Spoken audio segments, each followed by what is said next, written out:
그해 여름은 이상할 만큼 길었다. 햇빛은 밝았지만 집안은 늘 어두웠다. 아버지 사업이 처음 흔들리기 시작한 것도 그 무렵이었다. 거래처 한 곳이 부도가 났고 오래 함께하던 직원이 회사를 나갔다. 작은 균열이었다. 하지만 어머니는 그걸 징조라고 불렀다. 요즘 너무 안 풀리지 않아? 그 말은 매일 반복됐다. 그리고 어느 날 어머니는 조심스럽게 말했다. 나 무당 한 번만 만나보고 올게. 아버지는 웃었다. 나는 아무 말도 하지 않았다. 그때는 아무도 몰랐다. 그 선택이 우리 가족의 마지막 평온이었다는 걸. 무당은 단 한 번의 말로 우리 집을 흔들었다. 남편 사업 올해 크게 무너집니다. 집터가 너무 안 좋아요. 조상 원한이 있어요. 어머니는 집에 돌아오자마자 울었다. 이 집 당장 나가야 한데 늦으면 큰일 난대. 아버지는 처음엔 화를 냈다. 사람 불안한 마음 이용해서 돈 버는 거야. 하지만 사업은 계속 흔들렸다. 우연은 신뢰를 먹고 자랐다. 그리고 결국 아버지도 침묵했다.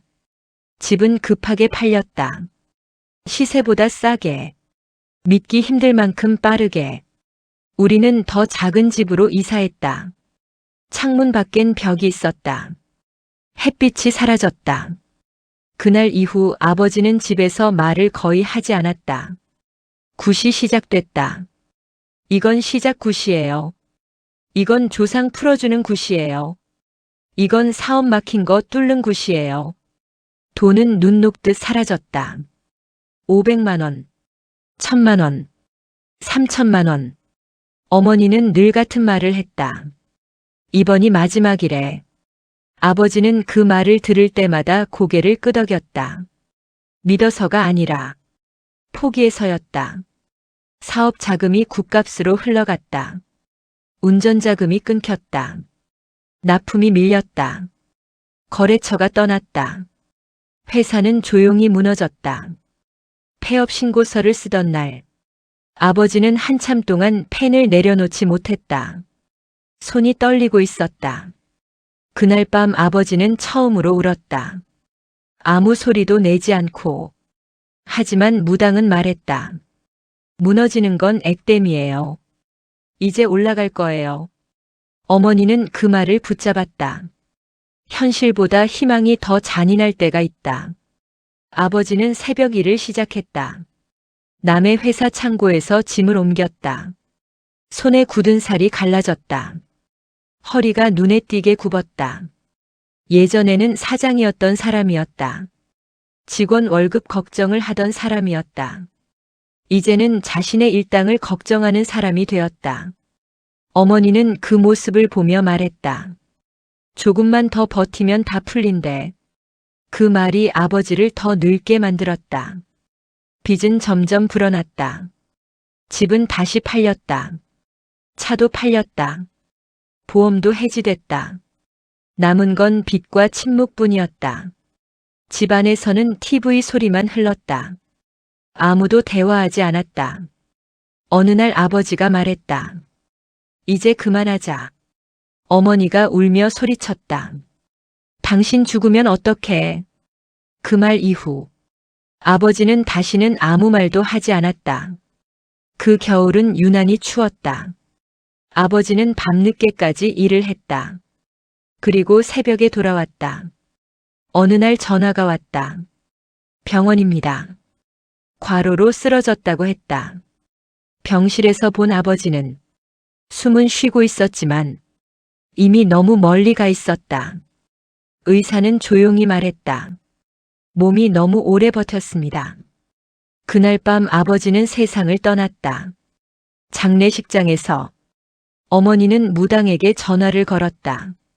수십 번 연결되지 않았다. 그 번호는 없는 번호가 되어 있었다. 아버지 사진 앞에서 어머니는 며칠 동안 앉아 있었다. 그리고 말했다. 내가 회사를 망하게 한 거지. 나는 아무 말도 하지 못했다. 틀린 말이 아니었기 때문이다. 우리는 모든 걸 잃었다. 집도 회사도 아버지도. 남은 건 빚과 후회뿐이었다. 어머니는 더 이상 무당 이야기를 하지 않았다. 대신 매일 아버지 사진을 닦았다. 그리고 어느 날 말했다. 그때 멈췄어야 했는데. 나는 이제 안다. 사람은 귀신 때문에 망하지 않는다. 두려움 때문에 망한다. 불안은 판단을 흐리고, 공포는 지갑을 열게 만들고, 희망이라는 이름의 거짓말은 사람을 끝까지 끌고 간다. 우리는 미래를 바꾸려고 돈을 썼지만 결국 현재를 모두 잃었다. 세상에는 보이지 않는 것이 많다. 하지만 정말 무서운 것은 보이지 않는 존재가 아니라 보이지 않는 두려움이다. 귀신은 집을 무너뜨리지 않는다. 불안이 무너뜨린다. 현실을 외면하는 순간이 인생을 무너뜨린다. 그리고 나는 평생 잊지 못할 한 문장을 마음속에 새겼다. 불행은 어느 날 갑자기 찾아오는 것이 아니라 두려움을 믿기 시작한 순간부터 천천히 시작된다. 이 이야기는 특별한 집안의 비극이 아닙니다. 누구에게나 일어날 수 있는 평범한 시작에서 출발한 이야기입니다. 사람은 불안할 때 가장 약해집니다. 일이 안 풀릴 때, 돈이 흔들릴 때, 가족이 아플 때, 우리는 이유를 찾고 싶어집니다. 그리고 누군가가 확신에 찬 목소리로 이유를 알고 있다고 말하면 그 말을 믿고 싶어집니다. 그 순간이 가장 위험한 순간입니다. 불안을 이용하는 사람들은 희망의 언어를 사용합니다. 걱정해주는 척하고 위로하는 척하고 해결해 줄 것처럼 말합니다. 하지만 진짜 해결은 항상 불편하고 느리고 현실적입니다.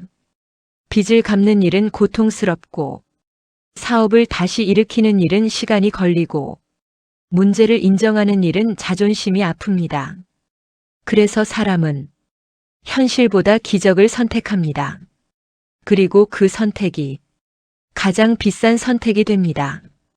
혹시 지금 힘든 시간을 지나고 있다면 기억해 주세요. 문제를 해결해 주겠다는 사람보다 함께 해결 방법을 찾자는 사람이 더 믿을 만한 사람입니다.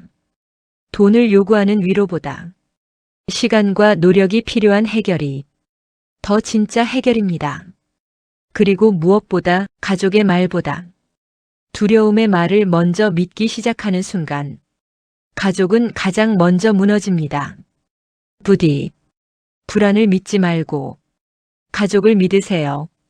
기적을 찾지 말고 현실을 붙잡으세요. 당신의 삶을 지키는 것은 보이지 않는 힘이 아니라 옆에 있는 사람입니다. 여러분 힘든 하루하루 버텨내시느라 오늘도 수고하셨습니다.